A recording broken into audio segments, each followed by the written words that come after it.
आखिर कांग्रेस पार्टी छोड़कर सारे बड़े बड़े नेता जा क्यों रहे हैं? कभी प्रियंका गांधी के खासम खास रहे आचार्य प्रमोद कृष्णम ने कांग्रेस पार्टी की अंदरूनी राजनीति पर कई बड़े बयान दे दिए।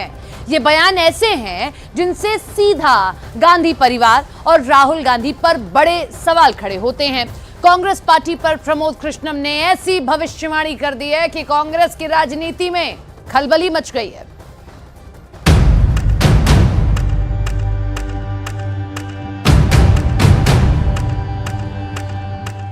अमेठी में स्मृति ईरानी के सामने कांग्रेस का कौन सा नेता खड़ा होगा,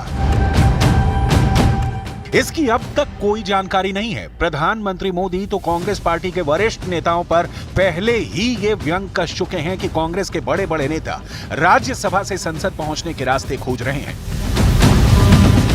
चुनाव लड़ने का हौसला भी खो चुके हैं। लेकिन कांग्रेस छोड़ने वाले प्रमोद कृष्णम तो ऐसे खुलासे कर रहे हैं कि गांधी परिवार के अंदर के ऐसे राज लोगों को बता रहे हैं कि जनता हैरान है। प्रियंका गांधी जी भी अभी चुनाव का क्लियर नहीं हो पाया कि कहां से चुनाव लड़ेंगी। वो अपने सर्वाइवल की लड़ाई लड़ रही हैं पार्टी के भीतर। उनका भी सम्मान नहीं है, उनको कोई जिम्मेदारी नहीं दी है। ये दुर्भाग्य है, जबकि कांग्रेस पार्टी की सर्वाधिक लोकप्रिय नेता प्रियंका गांधी। अमेठी की सीट कांग्रेस पार्टी के लिए चुनौती बनी हुई है। एक तरफ गांधी परिवार अपनी खानदानी सीट से मोह छोड़ नहीं पा रही है, तो वहीं दूसरी तरफ उसे हार का भी डर सता रहा है। स्मृति ईरानी ने तो बाकायदे अमेठी में अपना गृह प्रवेश करके अमेठी को लंबे समय तक अपने किला बनाने का फैसला ले लिया है, तो वहीं दूसरी तरफ कांग्रेस पार्टी अभी भी अपना उम्मीदवार तलाश रही है। आखिर कांग्रेस पार्टी के अंदर इस वक्त चल क्या रहा है, गांधी परिवार क्या सोच रहा है, इन सब पर कभी प्रियंका गांधी के खासम खास रहे प्रमोद कृष्णम बड़े खुलासे कर रहे हैं। राहुल गांधी जी कहते हैं कि मोदी झूठ बोलते हैं और मोदी जी की गारंटी झूठी है, तो क्या मानते हैं ये केवल चुनावी फंडा है, क्या है? देखिए, पागल व्यक्ति कुछ भी कह सकता है। बच्चा जो बालक हो और जो पागल हो, वो तो कुछ भी कह सकता है। बालकों की बातों पर और पागल व्यक्ति की बात पे कोई किसी को सीरियस नहीं लेना चाहिए। प्रमोद कृष्णम ने ये बात जग जाहिर कर दी है कि आखिर गांधी परिवार से कांग्रेस के बड़े नेता नाराज क्यों हैं। प्रमोद कृष्णम का कहना साफ है कि कांग्रेस को अब गांधी परिवार नहीं बल्कि राहुल गांधी के नौकर चला रहे हैं, जिससे बड़े नेताओं की बेइज्जती हो रही है। देखिए, डूबते जहाज पे कौन रुकना चाहेगा? कांग्रेस एक डूबता जहाज है और फिर जिसके कैप्टन राहुल गांधी हों, उस जहाज में कोई नहीं रुक पाएगा। छलांग लगा के लोग भाग रहे हैं और भी जाएंगे। चुनाव के बीच में भी बहुत लोग जाएंगे। जितने बड़े सीनियर नेता हैं कांग्रेस के, उनका सबका दम घुट रहा है, उनकी बेइज्जती हो रही है, उनका अपमान हो रहा है। राहुल गांधी जी के जो नौकर हैं वो उनका अपमान करते हैं। करुणाकरण की बेटी, सुरेश पचौरी, अशोक चौहान, ये सब बहुत बड़े नेता हैं। गुलाम नबी आजाद, ये सब बहुत बड़े नेता। इनकी रगों में कांग्रेस का लहू दौड़ता था। लेकिन ये सब क्यों गए? क्योंकि राहुल गांधी जी के जो नौकर हैं वो इनकी बेइज्जती करते हैं। कांग्रेस पार्टी वो पार्टी है जो बड़े नेताओं की पार्टी थी, लेकिन अब कांग्रेस को नौकर चला रहे हैं और वो नौकर बड़े नेताओं की बेइज्जती करते हैं, तौहीन करते हैं, अपमान करते हैं। कभी आप पूछिएगा कमलनाथ जी से, अकेले में पूछिएगा, दिग्विजय सिंह जी से पूछिएगा, आनंद शर्मा जी से पूछिएगा, गुलाम नबी आजाद साहब से पूछिएगा, कपिल सिब्बल से पूछिएगा, आरपीएन सिंह, जितिन प्रसाद, सुष्मिता देव, सुरेश पचौरी जी से पूछिएगा। मेरी बात पर यकीन मत करिएगा, पूछिए इन नेताओं से। ये सब वो नेता हैं जो इंदिरा गांधी जी के साथ रहे, राजीव गांधी जी के साथ रहे, सोनिया जी के साथ रहे। उनकी कितनी तौहीन होती है, इनका बड़ा दिल दुखी है। तो ये सब एक एक करके जा रहे हैं और भी जाएंगे।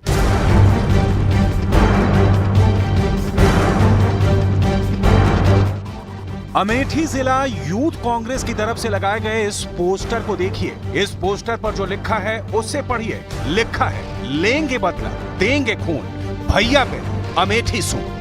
केरल के वायनाड से राहुल गांधी की उम्मीदवारी का ऐलान होने के बाद भी अमेठी में कांग्रेस पार्टी के समर्थक और कार्यकर्ता राहुल गांधी को अमेठी बुला रहे हैं, अमेठी से चुनाव लड़ने की मांग कर रहे हैं। इसके लिए पोस्टर बैनर भी लगाए जा रहे हैं। कांग्रेस इसे लेकर मौन है। वहीं बीजेपी नेता अटैकिंग मोड में आ गए हैं। देखिए, इनको अमेठी के जनता पर भरोसा नहीं है। जिस अमेठी की जनता ने इंदिरा गांधी के परिवार को सम्मान देने का काम किया, 5 साल इन्होंने अपने भाषण में सम्मान के बदले अमेठी के जनता को अपमानित किया। शुक्रवार को कांग्रेस की तरफ से उम्मीदवारों की पहली लिस्ट जारी हुई। पहली लिस्ट में 39 उम्मीदवारों का नाम है। इस लिस्ट में कांग्रेस नेता राहुल गांधी का भी नाम है, लेकिन उनके नाम के आगे अमेठी नहीं, वायनाड लिखा है। कांग्रेस की पहली लिस्ट में ना ही अमेठी का जिक्र है और ना ही रायबरेली का नाम है। लिस्ट जारी होने से पहले इसकी जोर शोर से चर्चा थी कि अमेठी से राहुल गांधी और रायबरेली से प्रियंका गांधी को उम्मीदवार बनाया जाएगा, लेकिन लिस्ट में अमेठी और रायबरेली का कोई जिक्र नहीं किया गया, जिसके बाद से ही संशय बना हुआ है। वहीं कांग्रेस की पहली लिस्ट में राहुल गांधी के वायनाड से चुनाव लड़ने के ऐलान से बीजेपी को बैठे बिठाए कांग्रेस को घेरने का मुद्दा मिल गया है। भारत जोड़ो यात्रा पे निकले थे, लेकिन लगता है कांग्रेस जोड़ो यात्रा उनकी बन गई। अब देखिए राहुल जी की हालत कि इतने साल अमेठी से जीते हुए भागना पड़ा था उनको वायनाड में, दोनों तरफ से लड़ रहे थे। इस बार तो उन्होंने मन ही बना लिया है कि दूसरी तरफ से उनका कैंडिडेचर की कोई ज़रूरत ही नहीं है, वायनाड ही उनके लिए सेफ सीट है।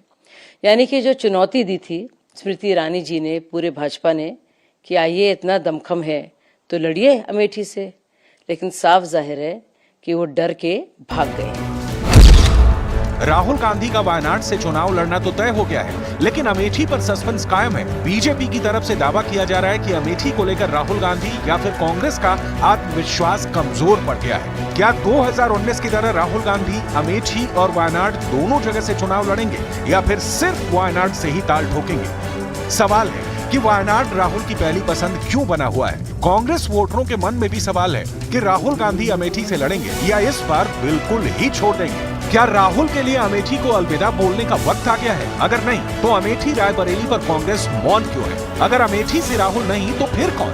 क्या इस बार रायबरेली अमेठी से गांधी परिवार का कोई भी उम्मीदवार नहीं होगा?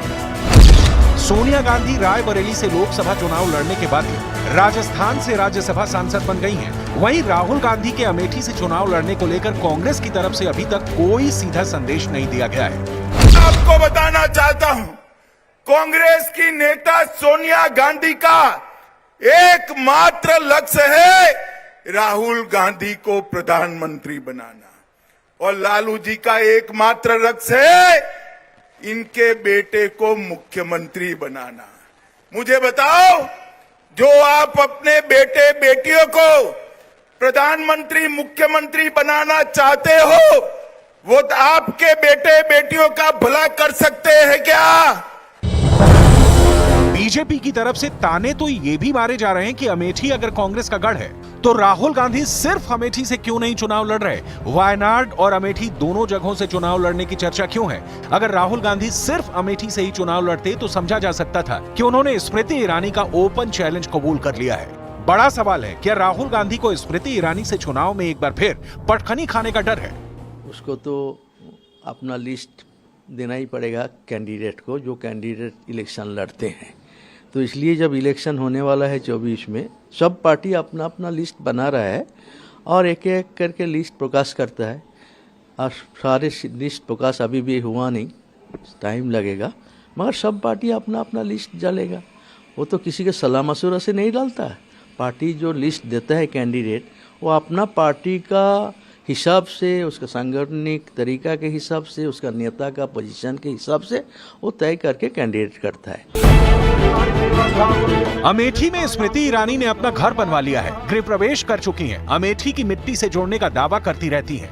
अमेठी में स्मृति ईरानी का धुआंधार दौरा चल रहा है। स्मृति ईरानी लगातार अमेठी के लोगों से मुलाकात करके राहुल गांधी को 2019 की करारी हार याद दिला रही हैं।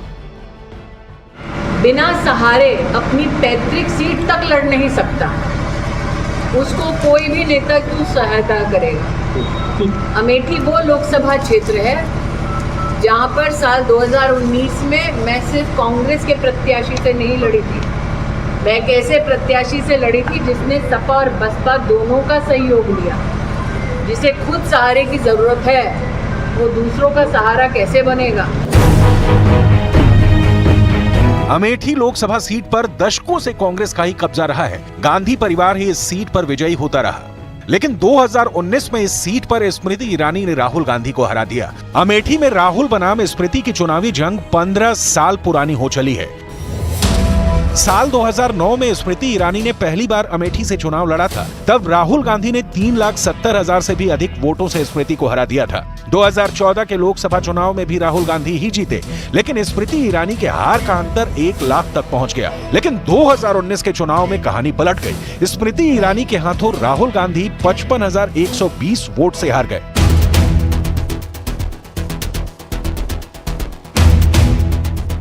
दो 2024 के चुनाव में एनडीए को हराने के लिए विपक्ष की तरफ से इंडी गठबंधन बनाया गया, लेकिन कांग्रेस का इंडी गठबंधन केरल के उस वायनाड सीट पर नहीं टिक पाया है, जहां से वो खुद सांसद हैं, जहां से राहुल गांधी के चुनाव लड़ने का आधिकारिक रूप से ऐलान हो चुका है। इंडी गठबंधन में शामिल सीपीआई ने वायनाड सीट पर उम्मीदवार उतार दिया है।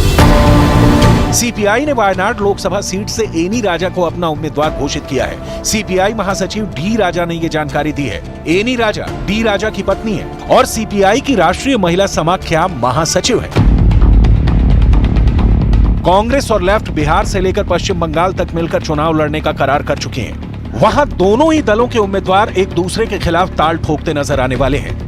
वायनाड के सियासी समीकरण की बात करें तो वहां 56% मुस्लिम वोटर हैं, 34% हिंदू वोटर हैं, 9% ईसाई हैं और 1% जैन वोटर हैं। उत्तर प्रदेश में कांग्रेस का समाजवादी पार्टी के साथ गठबंधन हुआ है। इसके तहत कांग्रेस 17 सीटों पर अपने उम्मीदवार उतारेगी। कांग्रेस को मिली 17 सीटों में अमेठी, रायबरेली जैसी पार्टी की परंपरागत सीटें भी शामिल हैं। लेकिन अभी तक कांग्रेस यूपी में एक भी सीट पर प्रत्याशी फाइनल नहीं कर पाई है।